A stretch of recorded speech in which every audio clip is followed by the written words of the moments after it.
अस्सलाम वालेकुम दोस्तों, आप देख रहे हैं सिंध इलेक्ट्रॉनिक्स में हूं नज़ाकत अली। आज हमारे पास आए 1000 वाट जो है ना 4 मोस्फेट वाला इन्वर्टर से कैसे रिपेयर करेंगे। सबसे पहले आपने इन लीडों पे 12 वोल्ट चेक कर लेने हैं। इसके बाद यहाँ पे डीसी फ्यूज़ 15 एम्पेयर का लगा होता है, 2 लगे होते हैं।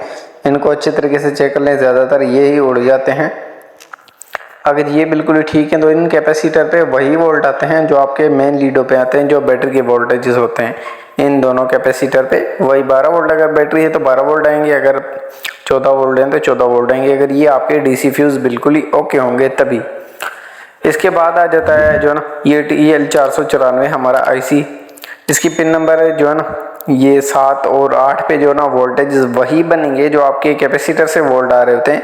अगर यहाँ पे नहीं बन रहे तो आप इसकी जो ना प्लस लाइन और माइनस लाइन दोनों चेक कर लें, इनमें से कोई एक डिस्कनेक्ट होगी या फिर बटन पे जा रही थी प्लस लाइन। अगर आपका बटन भी ऑफ हो जाता है तब भी ये ऑन नहीं होगी इन्वर्टर। इसके बाद ये ऊपर वाले जो लगे होते हैं ये वाले ट्रांजिस्टर और नीचे वाले ट्रांजिस्टर ये NPN और PNP होते हैं। इनको चेक कर लेते हैं। आप सबसे पहले अपने मल्टीमीटर को डायोड मोड पे रख लें। सबसे पहले आपको ये चेक करा लेते हैं। ऊपर वाले दोस्तों आप देखते हैं ये अपनी रीडिंग ठीक दे रहे हैं, तो अगर इनमें से कोई एक भी खराब हो जाए तब भी आपका जो इन्वर्टर है वो सही तरीके से काम नहीं करेगा, मॉसफेट गर्म होंगे। तो दोस्तों आप देखते हैं अच्छे तरीके से जो है ना हमने ये चारों के चारों जो है ना ट्रांजिस्टर चेक कर लिए।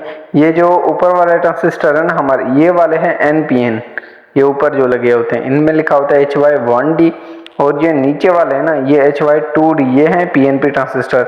ये 4 लगे होते हैं, एक एक मॉसफेट को ड्राइव देते हैं। मतलब ये 4 हैं तो मॉसफेट भी 4 ही लगे हुए हैं। तो दोस्तों इसके ड्राइव वोल्टेज के लिए यहाँ पे गेट पे रिस्टेंट लगी होती है। यहाँ पे जो SMD में होती है वो 10 ओम की रिस्टेंट है।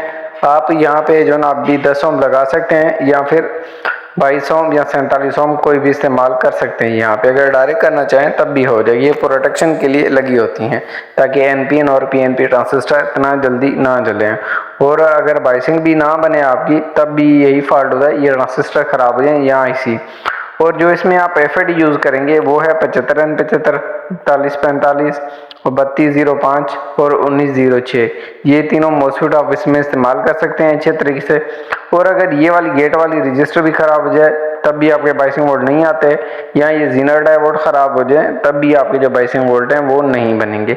अगर ये मॉसफेट के ड्राइव वोल्ट आ गए, आपने मॉसफेट जैसे ही लगाया तो अगर आउटपुट के वोल्ट नहीं बन रहे तो सबसे पहले ये 4 डायोड बिरज वाले लगे हैं, ये अच्छे तरीके से चेक कर लें। इनमें से कोई एक शॉर्ट होगा तब भी आपके वोल्ट नहीं आएंगे। और अगर मेन कैपेसिटर पे आपके वोल्ट बन चुके हैं वहाँ पे 250 से 300 350 तक वोल्ट बनने चाहिए। अब ये 2 वाले मॉसफेट की ड्राइव एक साथ मिलती है और 2 वाले की एक ही, मतलब एक ही आती है। यहाँ पे जो है ना ड्राइव वोल्टेज के पार लगे होते हैं ये 1K का रजिस्टर और ये 4.7K का रजिस्टर और एक जीनर डायोड, और यहाँ पे ये वाला एक डायोड लगा होता है, ठीक है ना, M7। तो यहाँ पे दूसरे मॉसफेट का भी वही 1K का रेजिस्टेंस और 4.7K का रेजिस्टेंस, और जो है ना एक 3D एक मॉसफेट को कंट्रोल कर रहा होता है, दूसरा दूसरी को। तो ये दोनों 3D भी अगर ख़राब हो जाए तब भी हमारा इन्वर्टर के जो बाइसिंग वोल्टेज हैं वो नहीं बनते। और ये दो मॉसफेट जो एक साथ हैं आउटपुट के, यहाँ पे ये वाले जो है ना ट्रांजिस्टर लगे हुए हैं, मतलब ये ट्रांजिस्टर कह रहा हूँ, ये रजिस्टर लगे हुए हैं और SMD कैपेसिटर हैं और जीनर डायोड, ये भी आपने अच्छे तरीके से चेक कर लें कि आपकी बाइसिंग वोल्ट नहीं बन रही। इसके बाद अगर यहाँ पे बिल्कुल ही बाइसिंग नहीं बन रही तो आपने TL494 यहाँ पे ये वाला IC लगा होता है या K7500, कोई भी आप इस्तेमाल कर सकते हैं। इन दोनों में से डाटा शीट बिल्कुल ही इनकी एक जैसी है।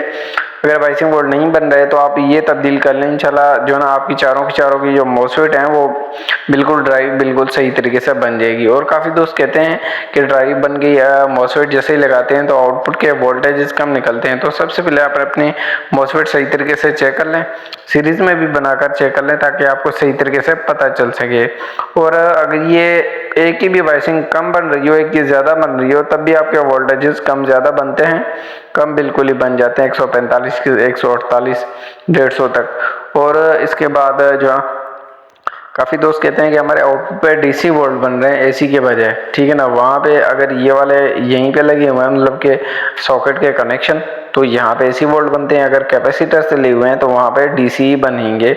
और अगर AC पे ही बने हुए DC वोल्ट बना रहे हैं तो आप मॉसफेट निकाल के अच्छे तरीके से उनकी बाइसिंग चेक करें।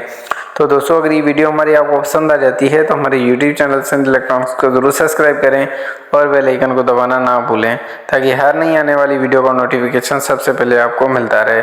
तो अगर ये चीज़ें आप चेक कर लेंगे अच्छे तरीके से तो आपका इन्वर्टर जो है ना वो बिल्कुल ही ओके हो जाएगा, वो बिल्कुल सही तरीके से अपना काम करना स्टार्ट कर देगा। डीसी सेक्शन के लिए मॉसफेट अच्छे तरीके से चेक कर ले और इसी सेक्शन में भी।